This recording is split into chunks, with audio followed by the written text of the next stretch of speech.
Sometimes a simple act of kindness can change your entire destiny. But she never expected that saving a stranger would lead to the biggest twist of her life. It had been a long day at the hospital, and Amelia was exhausted.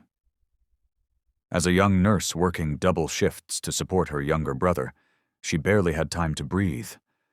But when the emergency call came in, a patient in critical condition, needing an immediate blood transfusion, she didn't hesitate. She had the rare blood type required, and without a second thought, she volunteered to donate. As she sat in the donor chair, she glanced through the glass window into the ICU. A man lay unconscious on the hospital bed, surrounded by a team of doctors. His expensive suit was now stained with blood, and his face, though pale, held a sense of quiet strength. She wondered who he was, but there was no time for curiosity. Saving a life was all that mattered. The next morning she found herself passing by the very same room where the man had been admitted. He was awake now, sitting up in bed, looking out the window. His chiseled features were tense, as if deep in thought. Amelia didn't realize she had stopped staring until a nurse called her name. Shaking off the moment, she went back to work, unaware that the man she had saved would soon change her life forever. A week passed, and Amelia had almost forgotten about the man she had saved, until she was called to the hospital director's office. Nervous, she knocked on the door and stepped inside. To her surprise, the same man from the ICU was sitting there, now fully recovered and dressed in an expensive tailored suit. "Miss Amelia," the hospital director said, smiling, "this is Mr. Ethan Carter." Her heart skipped a beat. Ethan Carter? The name sounded familiar. Then it hit her. He was one of the most well-known millionaires in the city, owner of Carter Enterprises. Ethan stood up and walked toward her. "You saved my life," he said, his deep voice filled with gratitude. "I can't thank you enough." Amelia felt embarrassed. "I was just doing my job," he chuckled. "That's what everyone says, but you didn't hesitate to help a complete stranger. I owe you." She shook her head. "You don't owe me anything, Mr. Carter." He studied her for a moment, his sharp blue eyes scanning her tired face, the exhaustion in her posture. "Are you always this selfless?" She smiled politely. "I do what I can." Ethan didn't respond right away. Instead, he pulled out a card from his pocket. "If you ever need anything, call me." He placed the card in her hand, then walked out, leaving Amelia confused. Why would a millionaire offer to help her?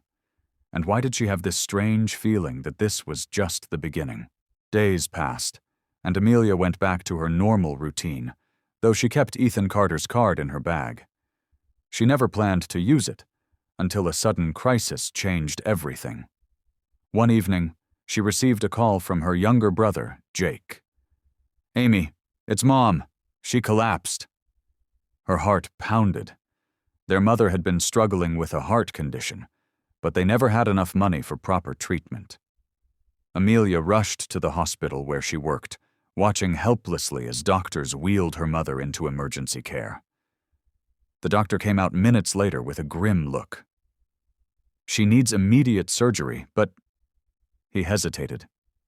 "It's expensive. Around $50,000. $50,000? Amelia's stomach twisted. She barely made ends meet as it was. Her hands trembled as she reached into her bag, pulling out Ethan Carter's card. Her pride screamed at her not to call, but desperation won. She dialed the number. "Amelia?" His voice came through the line instantly, as if he had been waiting. She swallowed her pride. "Mr. Carter, I need help." "Where are you?" "The hospital." "I'm on my way." She barely had time to process what had happened before Ethan arrived. Within minutes, he spoke to the hospital administration, pulling strings only a man of his power could. "I'll cover everything," he said firmly. Amelia's eyes welled up. Ethan, I can't let you." You can, he interrupted. And you will. His voice softened. You saved my life, Amelia. Let me do this for you. At that moment, something shifted between them. Not as a nurse and patient, not as a billionaire and an ordinary woman, but as two people brought together by fate. The surgery was a success. Amelia's mother was stable, and for the first time in a long while, Amelia felt like she could finally breathe. She found Ethan sitting in the hospital waiting room, staring at his phone. He looked different, less like the powerful businessman she had read about, and more like someone waiting, hoping, just like her. She approached him hesitantly. Ethan, I don't know how to thank you. He put his phone down and met her gaze. You don't have to. Just promise me one thing. What? He smiled. Don't disappear from my life. Her heart skipped a beat. Ethan. I don't know what it is, Amelia, but since the night you sat beside me in that hospital bed, something changed. You saved me before you even knew who I was. She looked at him, the man she had once thought was just another patient, a stranger in need. But now, he was so much more. I don't want to disappear either, she admitted softly. A slow, relieved smile spread across his face. Then don't. As the days passed, Ethan was there every step of the way, checking on Amelia's mother, making sure Amelia had everything she needed.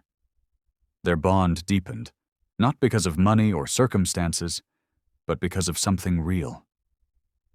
One evening, as they walked through the hospital garden, he took her hand. I don't want to just help you, Amelia. I want to be part of your life. Tears welled in her eyes, not from sadness, but from something she hadn't felt in a long time. Hope. Then stay, she whispered. And he did. Their love story didn't begin with grand gestures or luxury. It began with a single act of kindness, a nurse giving her blood to a stranger who, in return, gave her the world.